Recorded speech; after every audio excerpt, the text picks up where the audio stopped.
Commercial muna tayo. Oh. Yung manok ko, pinapatungan ni Montero. Ay, ay, ay.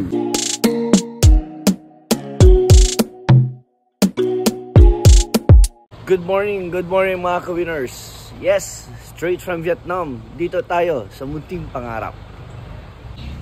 Ito, dito na tayo ulit sa ating munting pangarap. Ayan. Nakikita nyo na yung revelation, diba? From the front gate, ito lalagyan ng walling yan. Ayan, sinabi din ni Engineer Joey Digia at ni Chico Angeles, barkada namin. Tapos yan, lalagyan na yan ng bakod. Ito yung garden area. Sementado, no? See. Pwede na tayo dito mag reunion. Mamananet, ito na yung master bedroom mo. Siyempre, katapat ng main door. Nagja-general cleaning tayo. Dito si Idol Alex. Ito yung main door. Ito yung master bedroom. Yan, gini ha. Diba? Tapos ito yung glass door na request niya para going through the living room and dining area. Ito yung main door. Yan.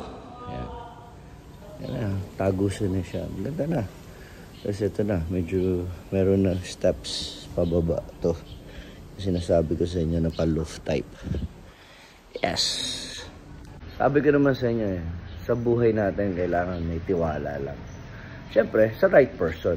Dito, sa munting pangarap, ang pinagkakatiwala ako, walang iba kung hindi ang aking best friend na engineer.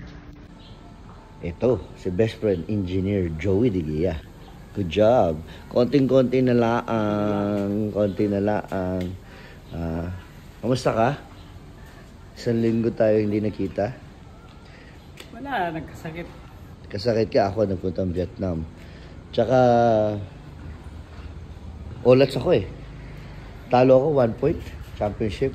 Sayang. Parang ano, parang banderang kapos, parang ano, sinasabi mo? Ano, parang ayaw, laksan mo. Red Warriors. Ay, di ba, babawi. Yun ang sabi ko, babawi, di ba? Babawi rin yung Red Warriors, di ba? Bawi yan. Ganun din naman ang UST Growling Tigers. Babawi, babawi. Rawr! Pasukin natin ulit yung ating bahay, munting pangarap. Diyan si general cleaning kasi. Ayan, on natin yung aircon, mga ilaw. Ayan. Ayan. Diba? Kasi ito pa nga, ito yung guest room. Kailangan makabit na pala yung mirror. Another common CR. Ayan. Lilinis na. Nadagdagan pa yung tiles. Yan si Jericho. Diba? Foreman Bong, good morning. Morning, sir. Morning.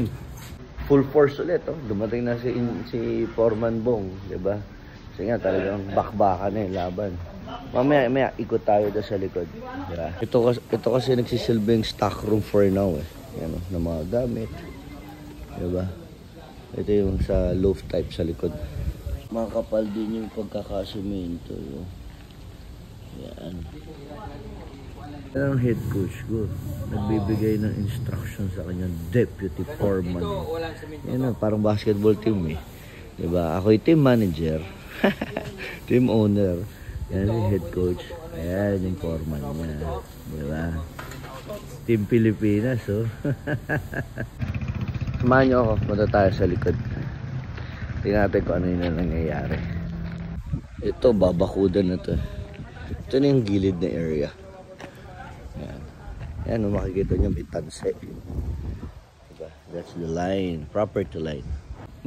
Matigas talaga ulo ng tito ko eh. No? Sabi, bawal magsunog eh. Ang problema, bawal magsunog. Nansusunog eh.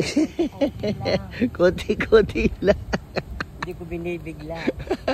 Magagalit ka. Masakit pag binigla. Ko talaga tito ko. Dito to. Ayan o. Ito na. Dulo mo yung property line natin. Ayan o. Nilinis yung tito to yan o. Diba? Parang hindi masukal.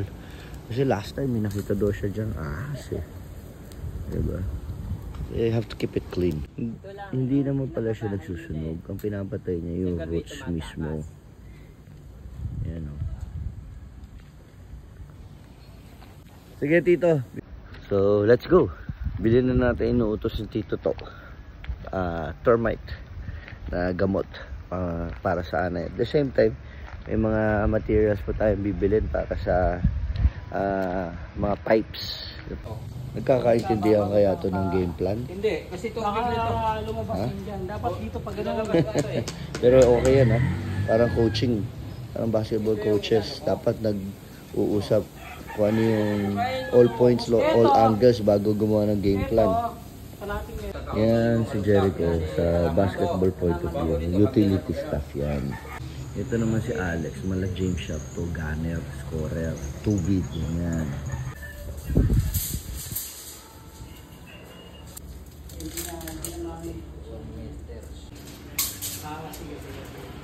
Ang sipag-sipag mo talaga, kaya paborito kita eh. Oo, yan. Diba? Talaga magandang barita. Yan. O, ano yan? Ito yung listahan. Ba't dalawa to? Bale. Hindi akin to. Sa'yo to, bale. Yan, sa'yo yan. Ayan, sa'yo yan.